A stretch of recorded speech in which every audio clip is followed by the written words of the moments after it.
ವಾಲ್ಮೀಕಿ ನಿಗಮದಲ್ಲಿ ನಡೆಸಿದ ಅಕ್ರಮದ ಹಣವನ್ನು ಬಾರ್ಗಳಿಗೆ ಕಳಿಸಿ ಅಲ್ಲಿಂದ ನಗದನ್ನು ವಿತ್ಡ್ರಾ ಮಾಡಿಕೊಳ್ಳುವ ಮಟ್ಟಿಗೆ ಕಾಂಗ್ರೆಸ್ ಪಕ್ಷ ಅನ್ಯಾಯದ ದಾರಿಯನ್ನು ತುಳಿದಿದೆ.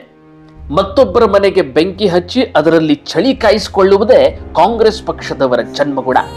ಕಾಂಗ್ರೆಸ್ ಪರಿಶಿಷ್ಟ ಜಾತಿ ಮತ್ತು ಪರಿಶಿಷ್ಟ ಪಂಗಡಗಳಿಗೆ ನಿರಂತರವಾಗಿ ಅನ್ಯಾಯವೇ ಮಾಡುತ್ತಾ ಬಂದಿದೆ. ಭ್ರಷ್ಟರನ್ನು ಸಾಕಿ ಪೋಷಿಸಿ ರಕ್ಷಿಸುವ ಜವಾಬ್ದಾರಿ ಕಾಂಗ್ರೆಸ್ ಸರ್ಕಾರ ವಹಿಸಿಕೊಂಡಿದೆ. ಯಾಕಂದ್ರೆ ದಲಿತರ 187 ಕೋಟಿ ರೂಪಾಯಿ ಕಂಡವರ ಪಾಲಾಗಿದೆ. ದಲಿತರ ಹಿತ ಕಾಯದೆ ಮತ್ತು ಸಮುದಾಯದ ಹಣಕ್ಕೆ ರಕ್ಷಣೆ ಒದಗಿಸದೆ ಮೈಮರೆತಿರುವ ಸಿಎಂ ಸಿದ್ದರಾಮಯ್ಯನವರೇ, ಅಧಿಕಾರದಲ್ಲಿ ಮುಂದುವರಿಯುವ ನೈತಿಕತೆ ಕಳ್ಕೊಂಡಿದ್ದೀರಿ ನೀವು. ಬಹುಕೋಟಿ ಹಗರಣ ಹಣಕಾಸು ಇಲಾಖೆಯ ಕೈವಾಡವಿಲ್ಲದೆ ನಡೆಯುವುದು ಅಸಾಧ್ಯ.